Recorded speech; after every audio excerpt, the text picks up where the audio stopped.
Hello स्टूडेंटों। आज हम लोग चंदेल वंश के बारे में पढ़ते हैं, जो हमारे बुंदेलखंड में बहुत ही प्रसिद्ध रहा है। यह सबसे पहले यह कलिंजर में इनका शासन कर रहा है। उसके बाद यह खजुराहो आ गए और खजुराहो में भी महोबा में रहे। खजुराहो के पास, महोबा के पास इन्होंने बिसर शैली में जो मंदिर निर्माण कराए उनके बारे में हमें ज्ञात होता है।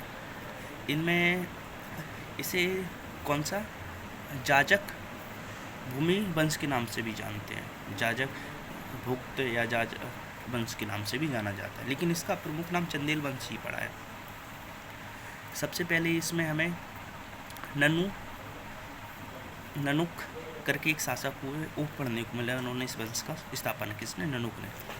इन्होंने कुछ अच्छा खास काम नहीं किया। इसके बाद हमें मिलते हैं यशोवर्मन। कौन से? यशोवर्मन। इन्होंने खजुराहो में विष्णु मंदिर का निर्माण करवाया। किसका? विष्णु मंदिर का निर्माण करवाया। इसके बाद हमें पढ़ने को मिलते हैं धग। इन्होंने खजुराहो में शिव मंदिर का निर्माण करवाया। वह जो विष्णु मंदिर और शंकर मंदिर एक ही जगह पर स्थित है, बहुत प्राचीन है। देखने में खजुराहो की मूर्ति जो अपने और आकर्षण करने की क्रियाएं दिखाता है, वह सब हमें देखने को मिलती है। ठीक है। और यहाँ का नंदी बैल सबसे प्रसिद्ध है। यहाँ का नंदी बैल सबसे प्रसिद्ध है। इसके बाद हमें विद्याधर देखने को मिलते हैं। विद्याधर। इसके बाद हमें परमाल देखने को मिलते हैं। इन्होंने कुछ अच्छा काम नहीं किया। इसके बाद परमाल के ही वंश में दक्षराज, बच्छराज हमें पढ़ने को मिलते हैं, जो राजस्थान से चल के इनके सामंत थे। दक्षराज और बच्छराज के ही पुत्र आलाउदल, सुल्तान मलखान हमें देखने को मिलते हैं। और इनके चाचा ताला सैयद, जिन्होंने पथरीगढ़ पे आक्रमण किया।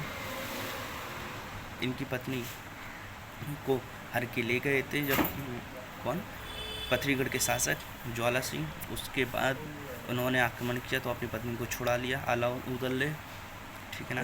इन्हें ऐसा धर्म ग्रंथों में पढ़ने को मिलता है कि आला और उनके पुत्र इंदल को अमरता का वरदान था, और मलखान को कोई भी तलवार भेदन नहीं कर सकती थी, लेकिन उनके पैर पे एक पदम थी, उस पर ही उन पर कुछ करेंगे तो मर जाते थे।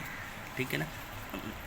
इन पे ही सुनने को मिलता है आलाउदल की हमें कहानियाँ।